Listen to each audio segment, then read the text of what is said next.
From JBS Studios in Greater New York, this is the JBS News Update with Teisha Bader. I'm Teisha Bader with the JBS News Update for Thursday, August the 29th, 2019. A rocket was fired at southern Israel last night from Gaza, sending Israeli residents running for bomb shelters, including 80 children who were taking part in a swimming event at a local community pool. The rocket fortunately fell short and did not reach Israeli territory, and there was no damage or injury.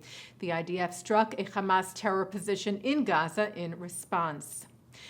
The IDF confirmed a report last night that 2 of its drones were fired on at the Lebanese border. But the drones, they said, were unharmed and were able to complete their mission and return safely to Israel. Lebanon claimed the drones were in their airspace.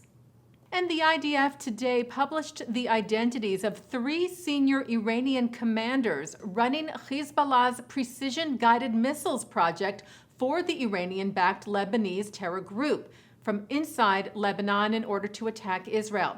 The IDF said they revealed the identities and the previously classified information to push the Lebanese government and the international community to take action to halt this project. If you recall, on Sunday, 2 drones hit a shipping container full of materials and technology to help in the manufacture of such precision-guided missiles. Israel has not commented on whether the drones were theirs. Israeli Prime Minister Benjamin Netanyahu today issued a warning to Iran and Hezbollah at a press conference in Jerusalem, telling them in Arabic to watch out. He said, "We won't allow our enemies to arm themselves with deadly weapons." And Netanyahu also used the press conference to announce a merger ahead of Israel's national elections. Together with the leader of the far-right Zehut party, Moshe Feiglin, Netanyahu told the press that Zehut and his Likud party were joining forces.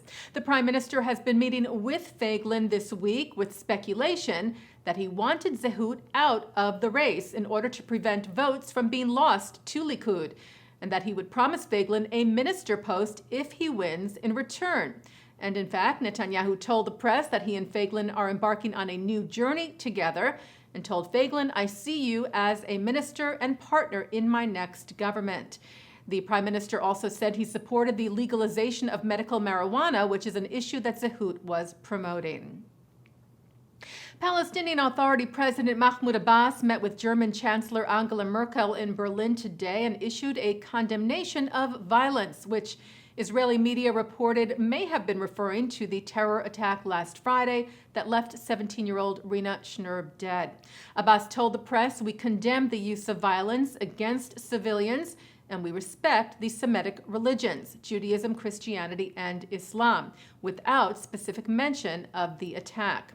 Merkel, meanwhile, told the press that Germany continues to believe a 2-state solution for Israel and the Palestinians is the only way for both peoples to live in peace and security, with Abbas expressing his appreciation for Germany's help to the Palestinian people.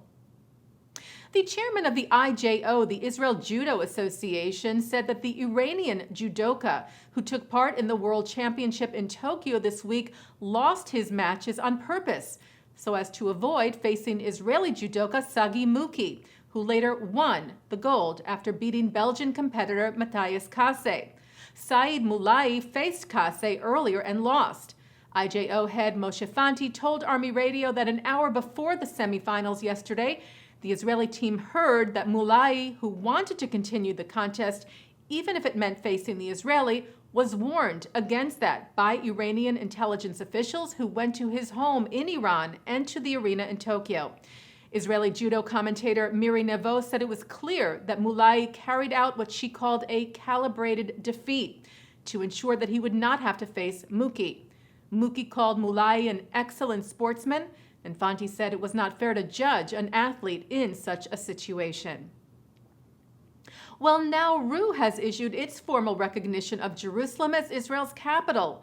The tiny Pacific Island country's mission to the United Nations sent a letter to the Israeli mission this month stating the mission of Nauru has the honor to convey the decision of the government of the Republic of Nauru to formally recognize the city of Jerusalem as the capital city of the State of Israel.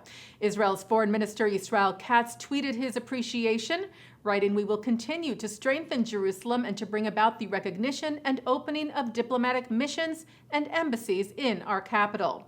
Nauru has a population of less than 14,000 people. It is the third smallest country in the world.